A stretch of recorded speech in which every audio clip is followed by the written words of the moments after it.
Numa distribuição Sinapse, Os Impressionistas. Versão brasileira Audio News. Edouard Manet. Os impressionistas se tornaram os grandes superstars da pintura ocidental. O mercado de arte é doido por eles. As pessoas comparecem em massa às exposições de impressionistas. Eles se tornaram uma marca de sonho, surgindo em caixas de bombons até cuecas samba-canção. As sedutoras imagens de Monet, Renoir, Degas, Cézanne e dos grandes sucessores do impressionismo, como Gauguin e Van Gogh, hoje surgem em toda parte. É fácil perdê-los de vista e não conseguir percebê-los como eram e como realmente são. Obras de arte radicais. Foram estas obras que provocaram uma revolução no modo como eram realizadas as pinturas, no modo como o mundo era visto e no modo como a arte era encarada, tanto por críticos quanto por leigos. O pioneiro desta revolução foi um artista que venerava os velhos mestres, mas que, em última análise, desacorrentou a pintura das cadeias da arte acadêmica. Seu nome? Edouard Manet. Manet nasceu em Paris, em janeiro de 1832, na própria classe social que sua arte, mais tarde, chocaria tão intensamente a burguesia. Seu pai, Auguste, era um oficial de alta patente do Ministério da Justiça. Era devotadamente antimonarquista, uma tradição a que seu filho daria prosseguimento. Os pais de Manet, aqui pintados por Edouard em 1860, quando ele tinha 28 anos, eram liberais o bastante para permitir que o filho mais velho aprendesse a desenhar e pintar, mas ainda queriam que ele seguisse os passos do pai quando escolhesse uma carreira.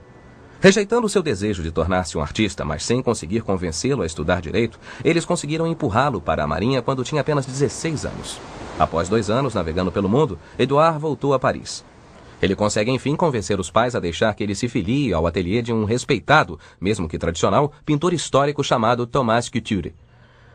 Manet ficou 6 anos aprendendo o ofício de pintor, um ofício em que o sucesso dependia quase totalmente da aceitação pelo Salon Parisiense, a exposição anual da França. Qualquer um podia submeter um quadro ao Salon, mas se a obra não estivesse imaculadamente terminada e retratasse um tema clássico, dificilmente seria escolhida. Temas modernos, estilos esboçados e experimentais eram praticamente desconhecidos. O domínio que o Salon exercia sobre a arte francesa era quase absoluto. Era o único modo de um artista mostrar seu trabalho à grande plateia e obter algum tipo de reconhecimento crítico e comercial. O jovem Manet o descreveu como um campo de batalha.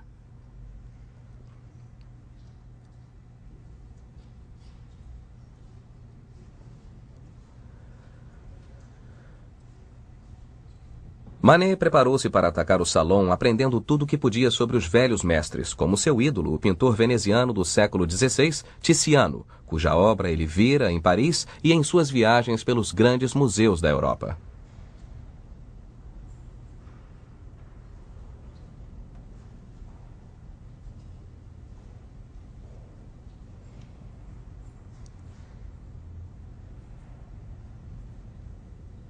Em 1859, aos 27 anos, Manet fez sua primeira tentativa de expor no Salon com um quadro chamado O Bebedor de Absinto. A obra retrata um boêmio inveterado se escondendo nas sombras, usando cartola e capa, que já foram elegantes, e com uma taça da forte bebida absinto à sua direita.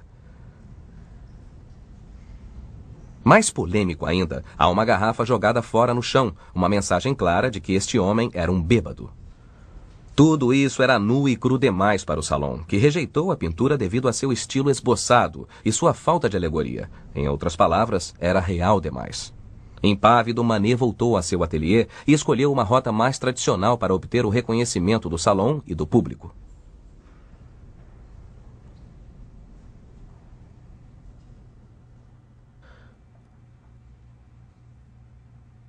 O sucesso no Salon veio a cavalo para Manet. Em 1861, ele submeteu 2 quadros que foram universalmente aclamados por críticos e salonistas. O melhor deles era este, O Cantor Espanhol, pintado 1 ano antes, em 1860. O que os salonistas apreciavam, e nós ainda podemos reverenciar, é o detalhamento.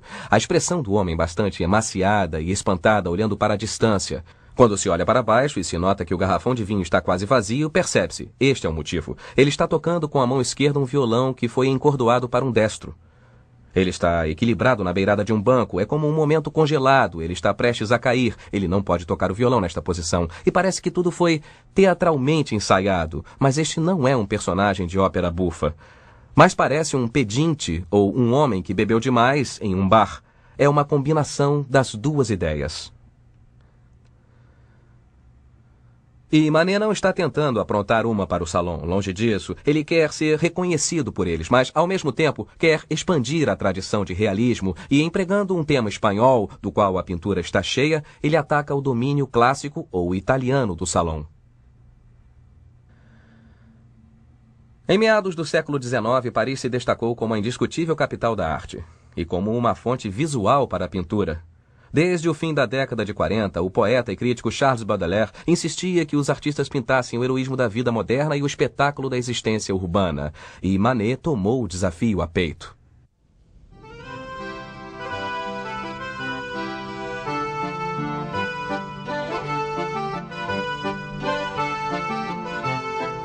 A vida moderna parisiense foi a inspiração para a próxima obra de Manet. Música nos Jardins das Tulherias é um quadro latejante, cheio de cor e personalidade. Ele mostra uma multidão fervilhante, enfatizada pela técnica deliberadamente esboçada de Manet, retratando os homens garbosos que conversam embaixo da sombra das árvores. Em meio aos fraques e rendas, Manet pintou alguns amigos e familiares. Seu irmão Eugène, Charles Baudelaire, e na beirada da pintura, sutilmente marcando presença na esquerda baixa e observando o que se passa à sua frente, o próprio Manet.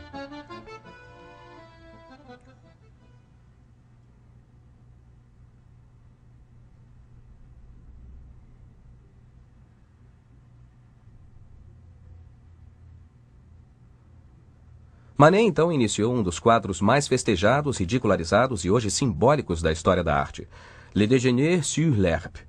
Ainda hoje é uma pintura curiosa de se observar, com a mulher nua sentada como se pousasse para um retrato, ladeada por dois homens vestidos na moda que conversam animadamente e parecem quase lhe ignorar a nudez.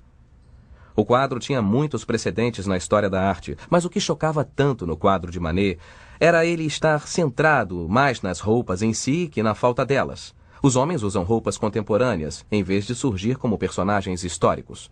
Do mesmo modo, as roupas da mulher estão espalhadas no chão em meio aos restos do piquenique, enfatizando o fato dela estar no cardápio e que tudo o que se via era assintosamente moderno e real. A pintura nos dá uma sensação de que tropeçamos em uma cena incomum e, inadvertidamente, nos tornamos voyeurs. E foi esta sensação de violento realismo que chocou o júri do Salão de 1800.